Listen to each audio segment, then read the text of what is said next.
Assalamu alaikum. Previous lecture we have discussed the discoveries of electron, proton and neutron.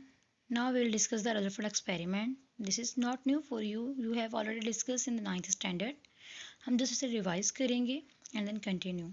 So the discovery of nucleus was held in 1910 and 11 by Rutherford experiment. After the discovery of electron, proton and neutron in an atom, the next problem was to locate their positions.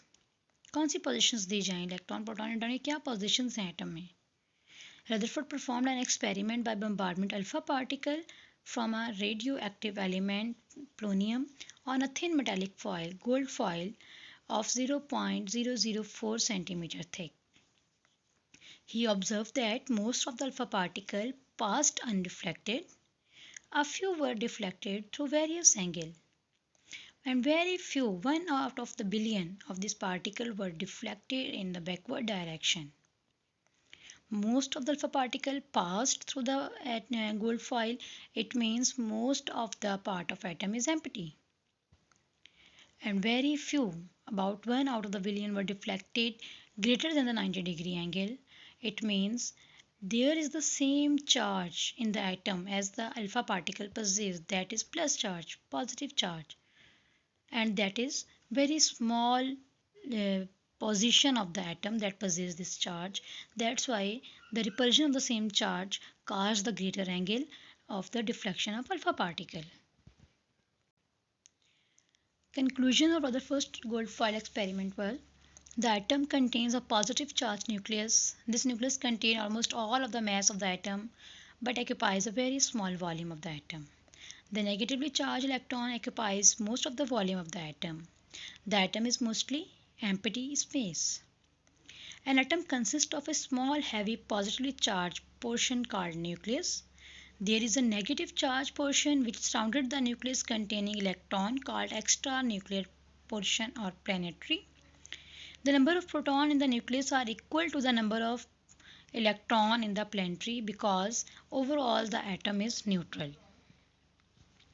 There were also the limitations in Rutherford atomic model, and these were orbiting electron should emit light, losing energy in the process. The energy loss should cause the electron to collapse into the nucleus. According to mechanical physics, when an object is moved, it will release the energy. If electron is moving around the nucleus and they are releasing continuous energy, then the energy should be zero. And when energy should zero, the electron should fall on the nucleus and the structure should collapse, but it doesn't happen. And there should be a continuous spectrum, but there will always produce a line spectrum. These were the limitations of Rutherford atomic model. And these limitations were overcome by Niels Bohr. In 1930, he proposed the atomic theory. According to this, electrons don't randomly orbit the nucleus. Electrons move in a specific layer or energy level. In three-dimensional layer, the atom absorb or give off energy when electrons move from one level to another. Bohr's model is also known as onion model because electron moves on layers of an onion. This is Bohr's atomic model hydrogen emission spectrum. In this figure, we can idealize the energy levels and the nucleus. This is the nucleus. This is first energy level K shell, L shell and M shell. And the energy level are placed in the form of layers, just like the onion. That's why it's known as the onion model.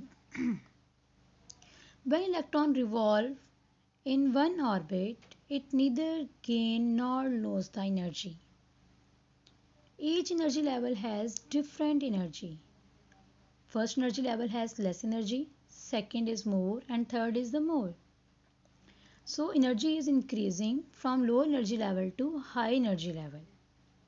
When electron revolve in low energy level and it has to jump to the high energy level, then electron has to gain the energy, has to obtain energy, absorb energy to revolve in the high energy level. And when electron jump from high energy level to low energy level, it emits energy in the form of photon. There were also limitations in Bohr atomic model. Bohr atomic model failed to explain the atomic spectrum of atom other than hydrogen atom. Means it only verifies hydrogen atom. Monoelectronic system. Poli electronic system को verify नहीं करता था Bohr atomic model. Bohr atomic model सिर्फ verify करता था hydrogen atom को, helium ion and lithium +2 ion. Means वो element जिनके पास सिर्फ एक इलेक्ट्रॉन हो. पोली इलेक्ट्रॉनिक को वेरीफाई नहीं कर पा रहा था. And Bohr model could not give better explanation of hydrogen spectrum because it could not explain the spectrum when two spectral lines are very close to each other. Like doublet. Doublet को भी verify नहीं करता, उसकी भी explanation नहीं देता. And also fails the Zeeman effect. Zeeman effect is a splitting of electrical lines of spectral lines from the when influence of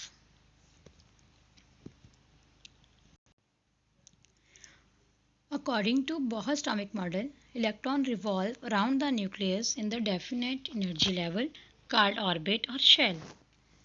As long as the electron remain in a shell within orbit only due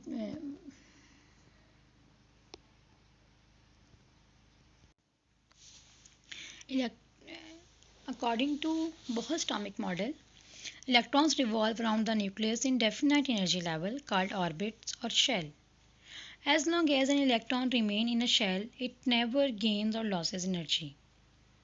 The gain or loss of energy occurs within orbit only due to the jumping of electron from energy level to another energy level. There were also the limitations of Bohr atomic model. Bohr atomic model failed to explain the atomic spectrum of atoms other than hydrogen atom. Means it only can explain the electron possess one electron. This was for monoelectronic system, not for the polyelectronic system. कोई भी ऐसा item जिसमें एक से ज़्यादा electron हो उससे ये मॉडल एक्सप्लेन नहीं कर सकता. And Bohr model also could not give the better explanation of doublets. उन स्पेक्ट्रल लाइंस की जो क्लोज होती हैं, इतनी क्लोज हों कि डुप्लेट शो कर रही हों, उनकी भी एक्सप्लेनेशन ये नहीं करता. And also it failed to explain Siemens effect. Siemens effect is the splitting of spectral line under the influence of magnetic field. It could not explain the ability of atoms to form molecules by chemical bonds. Now next topic is hydrogen spectrum. When hydrogen is enclosed in a container and heated, it emits radiation. This radiation actually emitted due to the excitation and de-excitation of electron of hydrogen. जब hydrogen किसी container में heat किया जाएगा तो उसके electron भी energy absorb करेंगे, और जब वो एनर्जी एब्जॉर्ब करेंगे तो वो low energy level to high energy level jump करेंगे. एंड जब उनकी डी एक्साइटेशन होगी, वो दोबारा अपनी ग्राउंड स्टेट पर वापस आएंगे तो वो एमिट करेंगे स्पेक्ट्रम, एमिट करेंगे वो फोटॉन्स, और उन फोटॉन से प्रोड्यूस होगा स्पेक्ट्रम. अब यहाँ पे हम डिस्कस करेंगे हाइड्रोजन के spectrums. There are 5 spectrums of hydrogen: Lemon series, Balmer series, Paschen series, Brackett series, and Pfund series. When ground state of first electron is first orbit, and the excitation then excitation will be second, third, fourth, fifth और so on. जब electron first orbit में है तो ये इसकी ground state है, और यहाँ से जिस भी ऑर्बिट में मूव करेगा वो उसकी एक्साइटेशन स्टेट होगी. जब वो उस स्टेट से वापस अपनी ग्राउंड स्टेट पे आएगा तो वो अमाउंट ऑफ एनर्जी रिलीज करेगा, और उस अमाउंट ऑफ एनर्जी को जो हम ऑब्जर्व करेंगे उसे हम कहेंगे लेमन सीरीज. अगर ग्राउंड स्टेट इलेक्ट्रॉन की सेकंड ऑर्बिट है और वो सेकंड से जंप करता है किसी भी हाई एनर्जी लेवल में और वापस जंप इन करता है अपने ग्राउंड स्टेट में जो कि सेकंड है, तो हम उसे कहेंगे बाल्मर सीरीज. इसी तरह अगर इलेक्ट्रॉन की ग्राउंड स्टेट थर्ड है और वो थर्ड स्टेज से किसी हाई एनर्जी लेवल में जंप अप करता है और अगेन ग्राउंड स्टेट में वापस आता है, तो जो इमिशन होगी हम उसे डिस्कस करेंगे इन पास्चन सीरीज. और अगर ग्राउंड स्टेट फोर्थ शेल है तो हम इसे कहेंगे ब्रैकेट सीरीज. इसी तरह अगर ग्राउंड स्टेट फिफ्थ शेल है तो हम इसे कहेंगे पेफंड सीरीज. ये 5 सीरीज हैं जो हम हाइड्रोजन स्पेक्ट्रम में डिस्कस करते हैं. अब इसके लिए हम एक फार्मूला यूज़ करते हैं, that is 1 by lambda means we bar wave number is equals to R H Z square 1 by n1 square and n2 square. We are talking about hydrogen spectrum, then z will be 1 and 1 का square 1 ही होगा, सो हम इसे mostly show नहीं करते. R is the Rydberg's constant and this is equals to the me power 4 by 8 h cube c epsilon naught square, जिसकी constant value है 1.09677576 into 10⁻⁷ पर metre for hydrogen atom. अब जब हम इन रेडिएशन को डिस्कस करते हैं, इन स्पेक्ट्रम को डिस्कस करते हैं, तो जो लेमन सीरीज़ की हमें कैसे पता चलेगा कि एक स्पेक्ट्रम को स्टडी करते हुए कि ये लेमन सीरीज़ है, बाल्मर सीरीज़ है, पास्टन सीरीज़ है, ब्रैकेट सीरीज़ है या पिफन सीरीज़ है. उनकी ऑब्जर्वेशन हम करते हैं स्पेक्ट्रोस्कोपी की इस स्केल में, जिसमें डिफरेंट रीजन्स हैं कि इनकी जो पीक्स आ रही हैं वो पीक्स किस रीजन में आ रही है.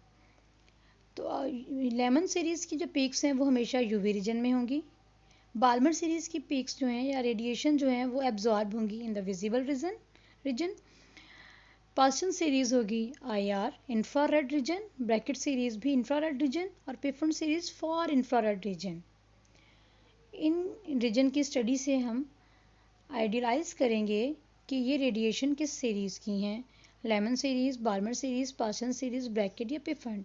और अगर हमें पता है कि ये बाल्मर सीरीज़ है, पास्टन है या ब्रैकेट है या ग्राउंड स्टेट ऑफ इलेक्ट्रॉन कौन सी है, ground state of electron suppose अगर थर्ड है तो हम कहेंगे this is the Paschen series और इसकी रेडिएशन जो एब्जॉर्ब होनी चाहिए वो IR में होनी चाहिए. This is the lemon series. Again हम वो फार्मूला यूज़ करेंगे, V bar is equals to R Rydberg constant, the value is 1.09678 into 10⁻⁷ per meter and 1 by n1 square and 1 by n2 square. Here is the we are talking about the Lemon series. तो lemon series हम पढ़ के आए हैं कि जब ground state first shell हो, तो यहाँ पे ग्राउंड स्टेट फर्स्ट शेल है, तो ये n1 हमारा हो जाएगा 1 स्क्वायर और इसकी फिर डिफरेंट हम स्पेक्ट्रम लाइंस डिस्कस कर रहे हैं कि फर्स्ट शेल से सेकंड शेल में जंप आउट हुआ या फर्स्ट शेल से थर्ड शेल में जंप आउट हुआ, फर्स्ट से फिफ्थ टिल फर्स्ट से इन्फिनिटी में चला गया. तो हम इनकी ये डिस्कस कर रहे हैं स्पेक्ट्रम लाइंस. सो अगर फर्स्ट लाइन है तो 1 by 1 square minus 1 by 2 square अगर n2 है, अगर n2 सेकेंड शेल है तो हम लेंगे 1 by 2 स्क्वायर. इसी तरह अगर सेकेंड लाइन की हम बात करेंगे तो इसमें n1 1 होगा और n2 3 होगा. फोर्थ लाइन की हम बात करेंगे, इसमें थर्ड लाइन की बात करेंगे तो n1 1 और n2 4 होगा. और अगर हम लिमिटिंग लाइन की बात करें तो n1 1 एंड n2 इन्फिनिटी हो जाएगा, मीन्स इलेक्ट्रॉन इन्फिनिटी में चला गया and 1 by infinity is equals to 0 हम कंसिडर करते हैं.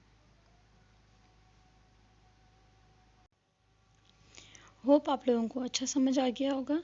नेक्स्ट टॉपिक हम कंटिन्यू करेंगे नेक्स्ट टाइम इंशाल्लाह.